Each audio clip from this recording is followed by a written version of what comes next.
They've certainly turned over a new leaf. I'm Ashley with WatchMojo UK, and these are the top 10 breakaway roles from Doctor Who actors.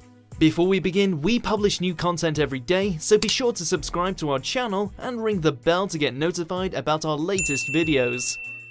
For this list, we're looking at supporting actors from Doctor Who play drastically different characters in their careers after their tenure with the Doctor. Please be aware this video contains some spoilers and mature content.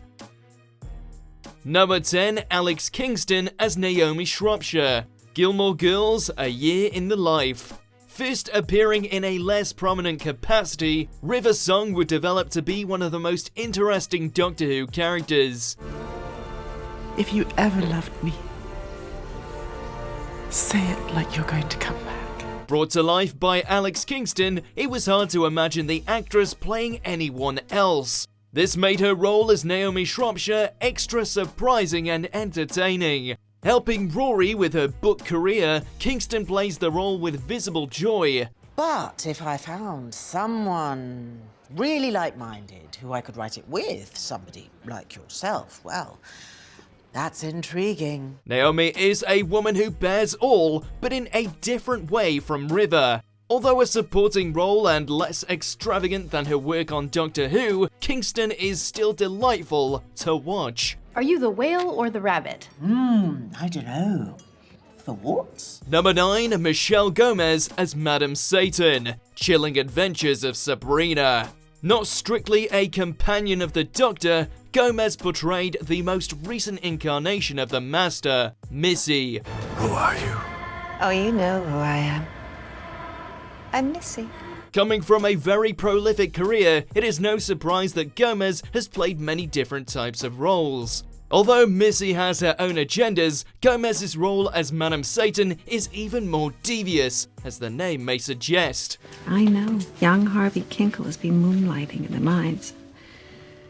I have to admit, when I heard about the collapse, I feared the worst. Perfectly disappearing into the role, audiences are able to see her change from sincere to sinister right before their eyes. Appearing as an ally to the teenage Sabrina, but secretly working against her, one wonders what Season 2 will have in store for the character. What do I do? Don't you know, Sabrina? Hasn't the Dark Lord already shown you what to do? Number 8. Camille Coduri as Shelly. Him and Her. Known to most fans as the fiercely protective and funny mother of Rose Tyler, Camille Coduri has played many roles in her career. I tell you what, Elton, here we are, complete strangers, and I'm flashing you my knickers. After Who, she starred in the comedy series Him and Her as Shelly. At first glance, these two roles may not seem too dissimilar, but Coduri ups the funniness ante as Shelly in this awkward comedy. Kieran made it. He's got these pens. He's a clever boy. Yeah, his father was a judge. Hilarious in the role, this allowed people that knew her from Doctor Who to see the actress's comedic skills in a new way, making this the perfect role for her. You're nothing like my mum. I don't want to think about it. Number 7. Freema Agyeman as Amanita Caplan. Sense 8. In the role of Martha Jones, Agyeman was a strong complementary companion to the Doctor in Series 3. If I'm about to die, Shh, quiet now, because that is not going to happen. Are you ready? Her next most famous role was as Amanita Caplan in the global science fiction series Sense 8. In the series, Amanita supports her girlfriend, Naomi, who has been bonded to 7 other people around the world. Okay, you're having a conversation with a cop in Chicago right now?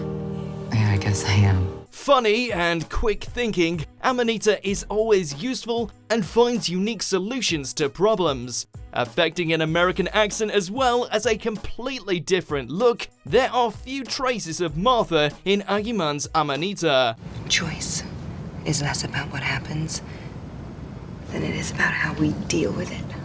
Number 6. Arthur Darvill as Rip Hunter, Legends of Tomorrow. On the surface, the adventures of Rory Williams and Rip Hunter have quite a few things in common. Time travel, space adventures, and wacky characters. How can you be here? I don't know. Although their shows share these traits, Arthur Darvill's two roles are significantly different. While sweet and supporting as Rory, Darvill's Rip Hunter is a colder man. You usually prefer to work alone, Captain. This time I'll need a team. Hunter assembles a team of DC heroes to help him save time itself, but he is more complicated than just a space captain. Darvill shows hidden layers in the character and shows how he can play a variety of roles. What you see here is no longer just a forecast. This is history. Number 5, Noel Clarke as Sam Peel. Hood Trilogy. Mickey was a rash but lovable supporting character in Doctor Who. I don't get it. What is it with you? You are exactly like me. I don't know, I reckon you're braver. But Noel Clarke truly came to shine when he showed off his writing, directing, and acting chops in the Hood Trilogy. That brings me to my next question. Whose girl are you? Because I don't even know why I bother with you. Originating the role of Sam Peel in Kiddlehood, Clarke's character is complicated to say the least. Having a rough childhood and being jailed in the trilogy for killing someone, this is a long way from Clarke's Mickey. Eventually regretting his crimes, Clarke showed audiences his true range as an actor in a story that feels intense and real. I thought you didn't want any trouble. I changed my mind. Number 4, John Barrowman as Malcolm Merlyn, the Arrowverse. Being an immortal, Captain Jack sometimes had to make morally questionable decisions, and John Barrowman walked this fine line perfectly. The police box kind of gives it away. I've been following you for a long time. You abandoned me. In his next most popular role, however, Barrowman played the straight-up homicidal Malcolm Merlyn. No one can stop what's about to come. Not even the vigilante. The big bad of Arrow's first season, Barrowman brought gravitas and an element of fun to the role.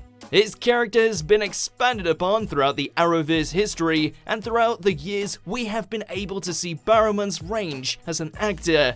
Whether in Star City or Cardiff, he is always entertaining to watch. There is blood on my hands. Almost too much to contemplate. But none of it is Sarah's. Number 3, Billie Piper as Brona Croft / Lily Frankenstein, Penny Dreadful. Having played arguably the most famous companion of the revived series, Rose Tyler, Billie Piper might have struggled to shake off her Doctor Who character once she'd left the show. Oh, good for you. Shut up. But no. Instead, she starred in the gloriously gothic ensemble drama Penny Dreadful as a Victorian-era prostitute who winds up resurrected as Frankenstein's bride. There's always a way to make a living when you have a bit of flesh, isn't there? I couldn't say. I'll bet you could. And while all of that's going on, she also conducts an on-again, off-again romance with Oscar Wilde's Dorian Gray. It's a storyline the like of which even the Doctor would struggle to fathom, and it's a role that ensures Billie Piper's career amounts to far more than just her time in the TARDIS.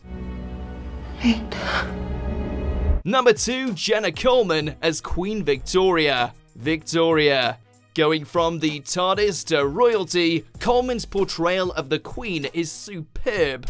Playing her role in her early years, Coleman's performance is sophisticated yet vulnerable. Of course, tomorrow is the Privy Council. Thank you, Lord Melbourne. But when I require assistance, I will ask for it. After playing the longest-serving companion in the Who Revival series, audiences were curious to see what Coleman would do next. Although both characters are people that the viewers root for, they are very different women in different times. Vastly different from Clara Oswald, her version of Queen Victoria really shows off Coleman's acting chops. I am not tired, Albert. I am angry! Number 1, Karen Gillan as Nebula, Marvel Cinematic Universe. Possibly the most high-profile jump to another role, Gillan first portrayed Nebula in Guardians of the Galaxy and now has multiple appearances in the MCU and Hollywood at large. Thanks, Dad. Sounds fair.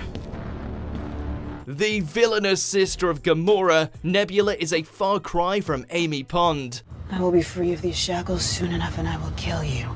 I swear. Antagonistic at first, the cybernetic mercenary eventually bonds with her sister over their shared trauma at the hands of their adopted father, Thanos. Gillan truly shines in the role and shows her versatility as an actor. She brings depth to a character that could have been a one-note screen filler. He did it. Do you agree with our picks? Check out these other great clips from WatchMojo UK and subscribe for more great content.